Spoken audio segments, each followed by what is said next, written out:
Prep Soccer makes history this week as they continue to make noise across the state as they are now the 6th-ranked team according to the latest NJ.com Top 20. We'll talk about what history they made, plus talk about the football game against St. Joe's Regional, and reveal the winner of this week's Marauder Player of the Week award. So let's talk some prep athletics.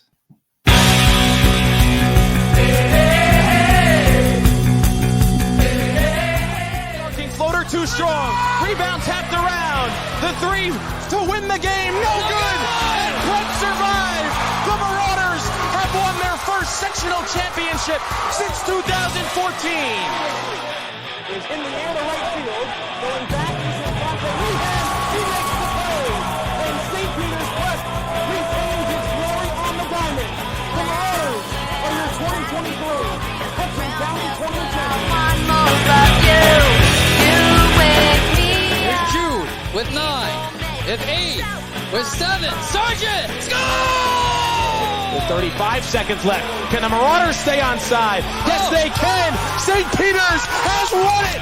In the gun, they'll give it to Giles, makes the first man miss, into the end zone, touchdown! Welcome everyone to episode number 124, sponsored by all the good friends who support us on Patreon, including this week Chris Biamonte, Joseph Delafave, and Alex Mirabel.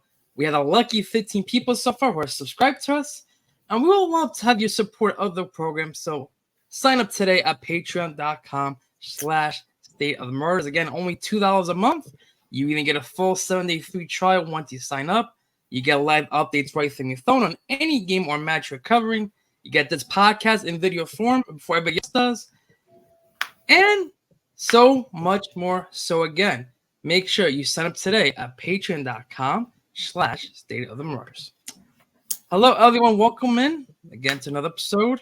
I am your host this week, Bernard Rodriguez of class of 2010, alongside Jackson and Sawyer Briamonte, class of 25 and 2027, respectively. Fellas, how are we doing today? Good. Feeling good. First appearance. Yeah, on it's the my pod. first time here. I know, first appearance of Sawyer. How's it feel to be on the podcast? How's it feel? It feels good. I would kind of wish I had my name on the screen like Jackson does, but Well, you're not. I'm not as important. He's not yet. worthy of that yet. Yeah. Listen, you can blame Jackson for that one. Blame Jackson. Yeah. Yeah. Awesome. No, I did that on purpose. I'm feeling good. It's getting a little late, but we got a lot of stuff to cover, so the show must go on. So I'm feeling good. I know we were a little bit of a late episode because of the soccer game played on Sunday, so a little bit of a delay on that. So we're recording this on Sunday evening on the East Coast. But we talked about, right, how great this soccer team has been. We're going to start off with the soccer team. They continue to make history. They had another great week overall. They jump into the top 10 of the NJ.com top 20, landing them at number 6. And this week, guys, they took on all Hudson County opposition. They were first take on North Bergen, and the Bruins, they made things interesting in that first half. Noah Kraft of the Marauders would put home the first goal of the game, but unfortunately, the 359-minute shutout streak that the Marauders had, it did not last. Because North Bergen would respond right away 2 minutes later to make it a 1-1 game at the half. But in the second half, the Marauders would respond with a flurry of goals on offense, including 3 in a span of 5 minutes from Chasen Kirk and 2 goals from Philip Sayero, the freshman, before the Marauders would put it to bed in the final minute. Matt Sabro adding a 5th goal for insurance to make it a 5-1 final. And this game, guys, would tie head coach Josh Jantas of the class of 95 with the current director of the missions, John Irvin, of the class of 83, as the winningest head coach in prep soccer history. So how crazy is that he gets to be on that high pedestal after the Hudson Catholic game that we'll talk about in a bit? But isn't that crazy how Josh Jantas is on that list right now?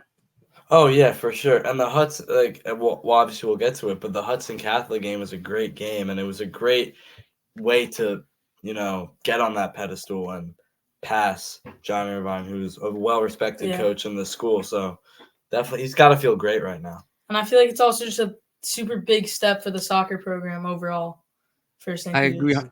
I agree. I think that it is a big step overall. So let's take a look at the highlights from that game against Hudson Catholic. Kevin Conley, class 2016, and myself on the call on D1 Media Pro. Live here from Caven Point in Jersey City. It's a Hudson County rivalry between the Marauders of St. Peter's Prep and the Hawks of Hudson County. Your set piece specialist here is going to go over the ball.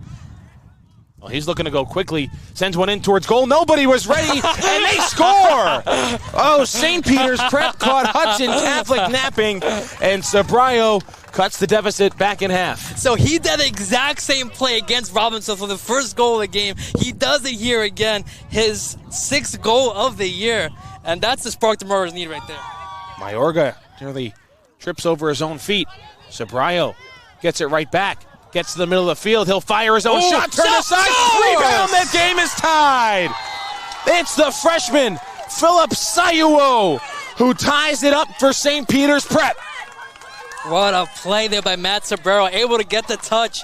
Goes to his right. Takes a quick shot on net. Great save by Charnick, but Sayuo right there to finish. Is ready. He's already scored on one free kick. That comes in towards goal. And they score.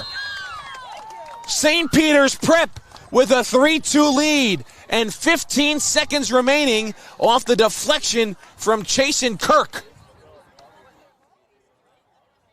Chasen Kirk's deflection on the free kick for Sobrayo has given Prep a 3-2 lead with 15 seconds left to play. Wow, what a set piece by Matt Sobrero. His 2nd assist of the game. Chasen Kirk with the inside of his play able to tap it in. Yanez lets it go out of play. St. Peter's Prep will throw in. There's the final whistle, and this game is over. St. Peter's Prep, a 3-2 victory over Hudson Catholic. The final goal in the final minute from Chasen Kirk, and St. Peter's head coach Josh Jantas becomes the program's all-time winningest head coach, 218 career victories. He passes John Irvine with 217. So congratulations to Josh Jantas and St. Peter's Prep as he becomes the school's all-time winningest head coach. Yeah, congratulations, Josh. Congratulations to the Marauder team. Battled back, down 2-0 early on, able to get 2 second-half goals. The game winner by Chasen Kirk in the 79th minute, the game winner for the Marauders. So there you see a picture with John Irvine in the black shirt and beige shorts, Josh Jantas in the gray shirt and black shorts. And now the team will gather for a picture as well as their head coach becomes the all-time winningest boys soccer head coach in St. Peter's Prep history. That was a great way. That was a great way to cap off that game right there. You know, it was a crazy game, guys. Back and forth. You know, it was down 2-0 early on, like the 12th minute. You're thinking, oh boy, like things are not looking good. But the Marauders able to recover. And then there's a little bit, we didn't show that, a little bit of physicality between both sides. A little bit of physicality. You know, there was, I think, 4 red cards. Right? Yeah. In the last 15 minutes. 3 for Hudson Catholic, 1 for the Marauders. So it was on 10-8 for the last 15 minutes of the game. So the Marauders able to take advantage and get the strike. But, man, what a classic. I mean, between 2 Hudson County schools and Prep and Hudson Catholic. Well, did you know Craig Chowanak, the goalie, is a Prep transfer? Really? Yeah, he was here first semester of freshman year and then transferred. Hopefully he's okay because he had to come out of the game because of the concussion. So hopefully he's doing okay. Yeah, no, he was here. But one thing that I want to highlight is another multi-point game for Matt Sobrero. Right. I mean, it's just incredible. I feel like every game this season he either has 2 goals, a goal and assist, 2 assists, 3 assists. He's just every game getting multi-point games. Yeah. And his season he's having so far is just remarkable. And, I mean, if you're looking at it this early, thinking about end-of-season awards, I think, in my eyes, he's Hudson County Player of the Year. Ooh, okay. I feel like he's really showing leadership this year, and he's just been electric every single game. Yeah, I mean, he's always been electric every time he touches the ball for sure. And especially, you know, that quick free kick. He's done already twice this year. He's done it twice. It's smart. He's smart. He's smart. He's not ready. He just scores. I know. He's been filling the opposition really well. So, again, that's a big win. It was so cool also to see Mr. Irvin be there. because as he passes that was really cool to get the picture together with them. Yeah, it's like All kind of right. like a passing the torch moment. Yeah, it's like a passing the torch, and Josh Jantas also played with John I think John Elway was his coach as well at that time. Yeah. And he let him play, so that's always a great thing to see. And also want to shout out Colin Gorham too. He was on camera for that game, so for a first time camera guy, he did a pretty good job, in my opinion. So tough conditions, well, he had to be on the field. So let's go. Good job. Shout out Conliff. Good job. All right. So now the final game of the week was against Union City, and it had to be pushed back a day because of the flooding rains that have been occurring all week and still raining right now outside my window as we speak. Yeah. So I was on the call on that one with Ben Novoselic on the Media Pro. Let's take a look at the highlights right about now. Welcome in live to Caden Point in downtown Jersey City, the site for this morning's Hudson County Sunday soccer matchup between the Union City Soaring Eagles and the St. Peter's Prep Marauders. Especially since Sobrero in the box tries to get it to Izikoli. A read to Sobrero. Sobrero back in the box, back corner, header, scores! Andy Mayorga makes it 1-0 Marauders. What a play by Sobrero off the corner. Yeah, I mean, off the corner, there's a couple chances, not sure what's going to happen. Then there's another chip. And then that's where Mayorga finds the net, but that's just the cross is what makes it all happen. And it's the cross that's perfectly placed in the back corner. Mayorga unmarked, and he's able to just head it home very simply. And now it's 1-0 Marauders. Ortega crosses in the box. Headed. Oh, what a save! What a save by Simon Yanez! Off the header by, I believe, Travis Sosa. Oh, my heavens, that might have saved the game for the Marauders. I've never seen anything like that, but we got a final score. Yeah. St. Peter's Prep 1, Union City 0. The Marauders survive a big test in Hudson County. They now go to 7-0 on the year, while Union City goes to 1-4-2. The only goal scorer, Andy Mayorga, in the 68th minute off the Matt Sobrero free kick. I'm Amina Rodriguez alongside Ben Novoselic. Happy Sunday, everybody. And as always, let's go Prep. I mean, guys, that was a tough game. The Marauders didn't have the 100% A game at all, but Simon Yanez, 11 saves? That last save was incredible.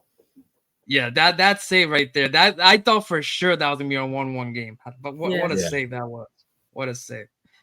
Matt Sobrero again got on the stat sheet, as you mentioned. That was a nice backdoor cross to Andy Mayorga. He heads it on the back post. And now guess what, guys? We're 7-0 for soccer. Let's go. It's great. Great start. Love to see it. It's just the soccer games that I've been to have been fun to be at. Albeit the one today, by the time this comes out today. But, the soccer games have been electric to be at this year. And I know a lot of the soccer kids because most of the soccer kids are juniors. So just being with them in school, they're overjoyed with the way things are going. They're so happy. They couldn't think of a better way to start off the season. Indeed. And guess what? The last time they went unbeaten through their first 7 games, we can go all the way back to 2016, which they started 6-0-1. And the last time they actually started 7 consecutive victories was 2013, guys. 2013. Wow. 10 years ago. It's huge. I know. Going for 8. So this Marauder team's looking to continue the win streak as they take on Memorial on the road, as you mentioned, tonight. And as Jackson mentioned, we'll be on the call, D1 Media Pro. Jackson and I will be on the call, Iggy on the camera. So that's going to be fun.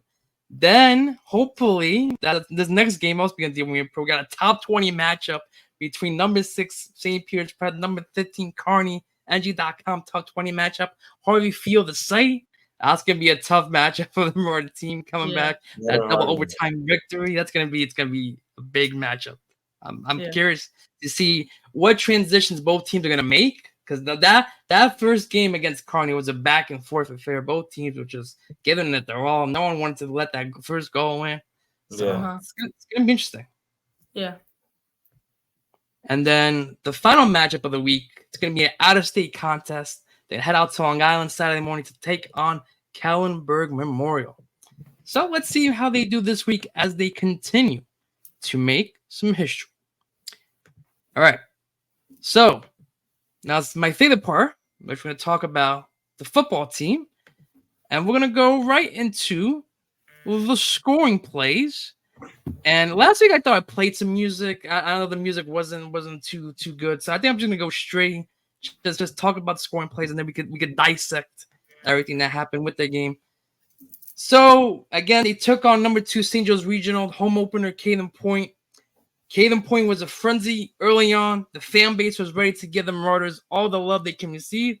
We head into the first quarter, and after both teams would punt the ball away, Sean Willis, the 4-star running back, would get in from 4 yards out to make it 6-0 Green Knights after 1. The Marauders would hold the Green Knights at bay. They would take the first lead of the contest as Tyler, ring the bell, finds Dallas Reese 55 yards down the seam to make it 7-6 Marauders. 5-on-1 left to go before the half, but St. Joe's were inspired immediately on the next drive.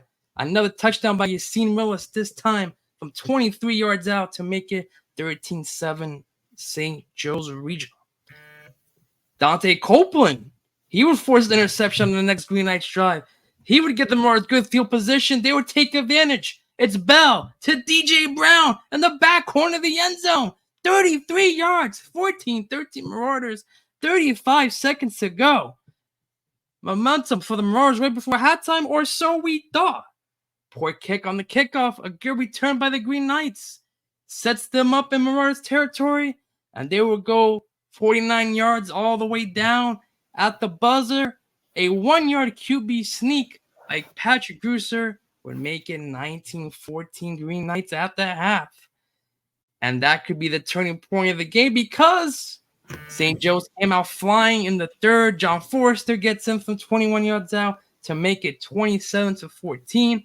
In the fourth, touchdown runs by Terrace Sumter and Nicholas Huliev will give the Green Knights a 40-piece, essentially ending all Marauder hope. But they battled back. They fought late. They got touchdowns from Tyler Bell to Hunter Watson, his first varsity touchdown, and then Tyler would get the QB sneak in himself to end the game 40-28 in favor of St. Joe's. Guys, 0-5 for this Marauder team right now. It's been tough sledding. Yeah. I mean, it's tough, man. I mean, we started off good in the first half. I mean, there was a big positive of last game is Tyler Bell played great. Yeah. Oh, he had a great game for sure. Tyler Bell played the best I've seen him. He's passed the ball the best I've seen him pass the ball. Yeah. And he scrambled. He didn't scramble as much. He didn't need to. But in the moments that he needed to scramble, he scrambled probably the best I've seen him. A lot of good decisions Tyler made. I was about to say that. He was making a lot of the right decisions for who to pass to and like when to pass them. He wasn't forcing a lot of passes, which was really good. I agree 100%. I think this offense, scoring 20, even though they got 14 late points, but I think there's a lot of positive takeaway from the offensive side, and we'll talk about that in a little bit. But I want to talk about the turning point of the game, which, as I talked about in the scoring plays, is right before halftime. You're up 14-13. You got all the momentum. And then St. Joe's right before the half takes advantage of poor field position, and they just ran away with it after that. Yeah, I mean, it's a similar situation to last week with Delby. Delby went down the field and scored in 50 seconds, and then we went to overtime. They just got to stop. They got to stop in these crucial moments. I know it's not the exact same time and game situation, but it's the same sort of thing. You can't let a team go all the way down the field in 50 seconds and tie or take the lead. Yeah. Mm-hmm. And what didn't help also was, it was a poor kick. It was a penalty on the kickoff as well, 15 yards. So, like that, two sloppy things there that just cost us more team. Yeah. Once one thing happens, it seems like things start to snowball. Snowball in the second half. So, again, just it feels like we've seen this weekly. But I'm seeing some positives though. I'm seeing some positives. No, for sure, there are positives. No positives. Like Tyler Bell, huge positive. Right. Another, The offense. another Right. The offense. the offense. Tyler Bell, great game. What I like to see is Tyler Barksdale got in there more than usual, I feel like. Yeah. And it's He kind did. of good to see, if him and Speedy can be that running back duo, like give Mhm. Speedy a bunch of reps, let him sit a few plays. That'll be really good. That'll take a little bit of the work off Speedy. Hunter Watson with a touchdown. Dallas Reese with a touchdown. DJ Brown with a touchdown. Hey, Spread it let's well. talk about Dallas Reese because besides the fumble last week against Delby, he had a great game too. I think he had like 75, 80 yards. Almost had that touchdown at the end too. So he's had back-to-back good weeks. So I want to give it up to Dallas Reese because he's had a good couple weeks here for this murder. Dallas Reese has been playing very well. Yeah, like you Yeah. said, besides that fumble, but we're not gonna hold that against him. But Yeah. No. But the offense has just been. I mean, they've been impressive the past few weeks. I mean, you can't have a lot of complaints about the offense anymore. I feel like they've been playing great. Yeah. Mm-hmm. And I was happy they also used Big Joe in that 4th and 1 coverage. I want to see more and more Big Joe in those goal lines, I love those seeing 4th Joe down and short Joe. packages. Because it's hard for teams to stop Joe or sign. I mean, Yeah. come on. So it's hopefully we get to see offense coordinator Flaherty do some more of that as we're moving forward. Again, you talked about Jalen Klein. It was an off night from Jalen. 12 carries, 29 yards, 2.4 average. So it was an off night for him. But you get Tyler Barksdale, 5 carries, 38 yards. So maybe we might see more Tyler Barksdale usage moving forward. We might see that. Yeah. Also, Tyler Barrow ran 8 times for, I believe he had 34 yards. So, again, maybe see more scrambles. Yeah. But, again, offense, great job overall. The defense, I know we want to talk about the defense. Again, they gave up, 320 yards of rushing against the St. Joe's team. But, the first half, I thought the defense was good. I really thought the defense held their own in that first half. And then just the second half, the floodgates just opens after that touchdown. Yeah, I mean, first half defense is great. I mean, if they could play the way they play in the first half for the whole game, I mean, it's a different story. But I don't think the defense played a terrible game. St. Joe's. I mean, they had 2 sacks. I think Joe Stein had a sack. Marvell Davis had a sack. Dante Copeland talked about the interception as well. Yeah, I mean, it's the St. Joe's was projected to win, number 2 in the state. I mean, yeah, they're good. They have a good offense. They did hold their own for a while, and I mean, I'm not mad with the defense. They did all they could, especially holding them to under 20 in the first half. Yeah, they did what they could. I agree. Yeah. So we'll see what happens as they take on Don Bosco. That's another big matchup this Friday in Ramsey. And again, both teams coming up tough losses. Don Bosco, they lost to number 1 Bergen Catholic 38-15. Logan Bush, again, I feel like every week we talk about that other teams' running backs, how good they are, but it's another good running back this week in Logan Bush. He carried the rock 19 times, 75 yards, and the touchdowns. Also on offense, they got Bobby Mays, 5 receptions, 54 yards as well.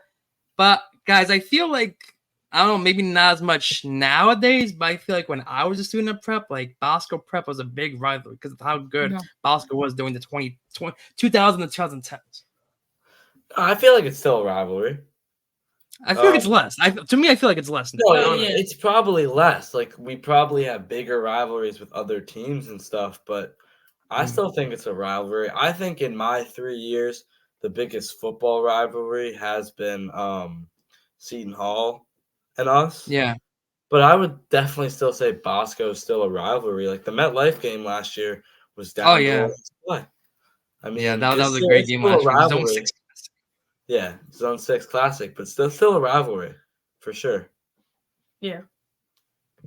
So, again, hopefully Kevin Connolly, Justin Pennick will be on the call. Hopefully, knock on wood, we'll help him if that happens. D1 Media Pro on an Advocate Chess Network.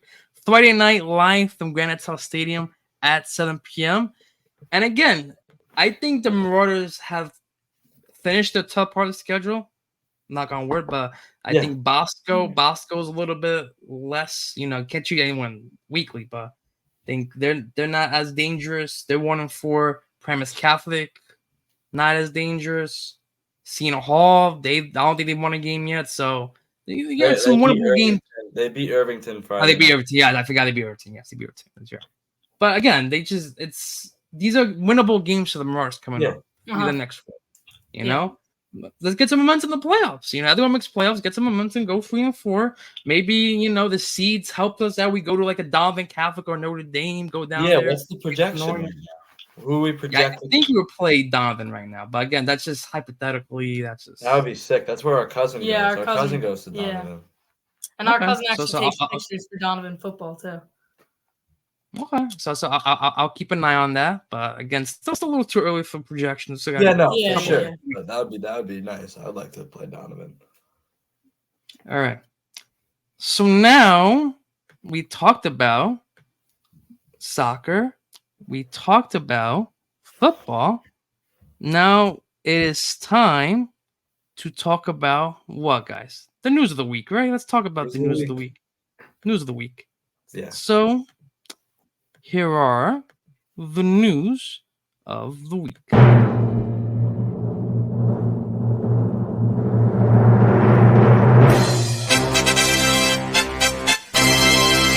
Reporters Club, again, your student at St. Pierre's Prep. Join us every E-Day in Browning Center. E-Day this week is going to be on Wednesday, so make sure you join us today. Water Polo will have fell to Fieldson. They are now 2-1 on the year overall. It was a tough matchup at SPU. They would lose in this one 14-13 with goals from Nick Valenti with 5, Mike Florentino with 3, Alpayata with 2, Connor Rogers, Ben Lucas, and Orn Meager with goals in the contest as well. They have 2 games this week. They're going to go to Horseman on the road on Wednesday, and they're going to take on Blair Academy on Friday at SPU. So, in other news, the cross-country guys, who are now, ladies and gentlemen, the number 5 team in the state of New Jersey. So let's clap it up. State. Yeah. State. They actually won at the Magee Memorial Classic overall. So again, this race is 4 essentially different types of races, right? So we got freshman race, a sophomore race, junior race, senior race. And once they compete amongst all those guys, they're going to bring those scores together for one whole score. So the freshmen, who were 15th overall, they were led by Harry Anderson, again, Charlie Anderson from State Murray's Club. He was the top guy at 33rd overall. In the sophomore class, our guy from Browning, Cheyenne Ori, was the top guy at 3rd place overall. At juniors, who got 2nd place overall, Tommy O'Brien ended up in 5th place overall, and Aiden Prucher in 8th. The seniors will end up in 1st place overall, Ivan Rocks in 4th, and Liam Rocks in 5th. And as a team, as I mentioned, they ended up 1st place overall. So great performance by them, as their next race is going to be on Saturday as they head to the New Balance Short Coaches Invitational in Homedale. Okay. So, in other news, the baseball team is going to be honoring their head coach, Pat Laguerre, for his 400th victory at the first annual golf outing at the Hedge Field Club in Belleville, New Jersey. Again, that's October 16th. That's going to be a 12 p.m. start with dinner included as well. So for more information, make sure you Venmo Joseph Haynes 13 or email him at jlhaynes@att.net. Also, the wrestling team is going to have their beefsteak dinner to honor 50 years of St. Pierre's Prep Wrestling. So RSVP now for that date. Again, that's going to be on November 11th, 2023. So make sure you follow them on Instagram at SPP Wrestling for all of that information. Finally, the St. Pierre's Prep Soccer team will have their annual dinner party. And once again, That's going to be the first annual beefsteak dinner. It's going to be this week on Saturday, right after the soccer game at 6 p.m. from the Oakheath Commons. And again, all that information will be on their Instagram page at SPP_soccer. All right. So, what is on the docket this week, guys? We talked about a couple of events already this week, but let's take a look at the whole grand scheme of things. Soccer taking on Memorial, as we talked about, 7:30 p.m. Monday at Covella Field. Wednesday, water polo takes on Horace Mann, 4 p.m. at the Horace Mann School. Soccer taking on, again, number 12th ranked Kearney, or 15th ranked Kearney, 7 p.m. at Harvey Field. Friday, water polo takes on Blair Academy at SPU. Football takes on Don Bosco at Granitel Stadium. Cross country, and then New Balance Short Coaches Invitational, and then soccer taking on Caliburg Memorial on Saturday morning at 10 a.m. Guys, which game are you looking forward to this week? I'm looking forward to soccer versus Kearney. I think that's gonna be the best game. I think that's gonna be the big game of the week for sure. What about you, Jackson?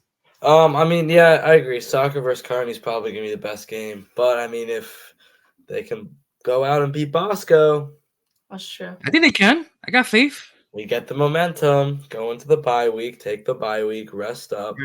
We have the momentum. We go and we beat Paramus. Then we have Bergen. I mean, if the momentum goes, we can beat Bergen. We would literally shock the world if we beat Bergen. Shock the world. And then Seton Hall. At this point, my record prediction is out the window. What was your record prediction? We should go the reverse of what I said. What was your record prediction? 6-3. I think Ben's prediction is still great. I think it's 4-5. Then. We need a win out for Ben's prediction to be correct. Let's win now. Let's do it. We can win out. Season starts now. Game starts now. Yeah, it starts right now. It starts here. All right. So that is what's on the docket this week. So we got one more thing to talk about, guys. You know what that is? Marauder of the Week. Right. The Marauder Player of the Week award. And, of course, sponsored by our good friends at the Chalk Talk podcast. So, Jackson, since you're on, talk to the viewers about the Chalk Talk podcast, shall we? Yeah. So, if you don't know already, it's me and Ignacio Mara's podcast. Up to date with, all the latest sports news. We do sports trivia games, stuff like that. YouTube is coming soon. And that definitely look out for because we're vlogging. I can't wait for that. We're vlogging our Notre Dame football game day. But you can follow us on all socials. You can find us on any platform that you find podcasts. Definitely follow the TikTok because I'm very active on the TikTok about the NFL. But yeah, just follow us, check in. Good sports content, good entertaining content. All right, so thank you for that. So the Marauder Play of the Week award, we have 4 nominees from last week. We had Simon Yanis from soccer, Tommy O'Brien from cross country, Jalen Klein from football, and Nick Valenti from water polo. So, guys, do the honors. Give me a drum roll, please.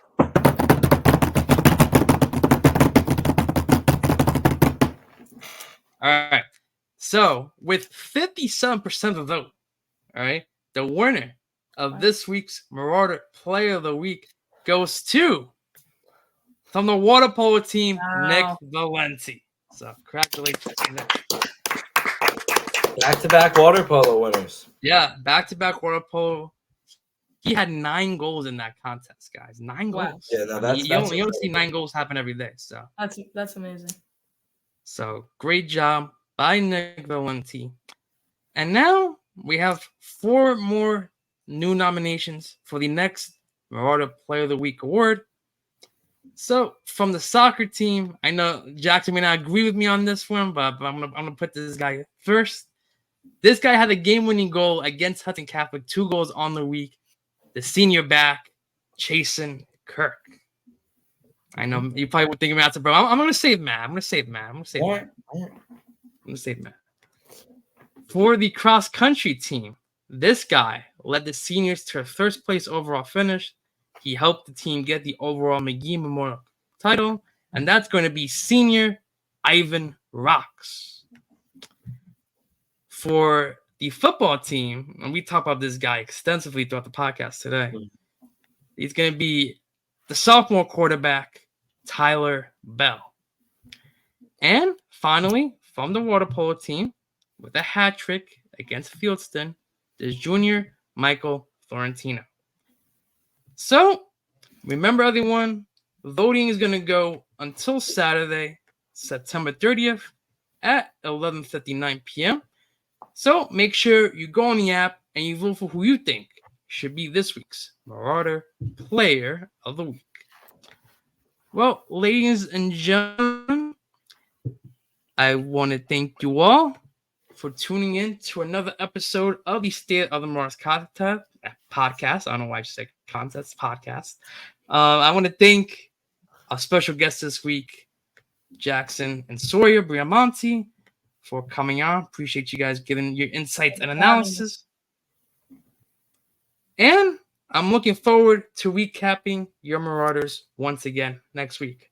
So, we are signing off. And as always, take it away, guys. Let's go prep.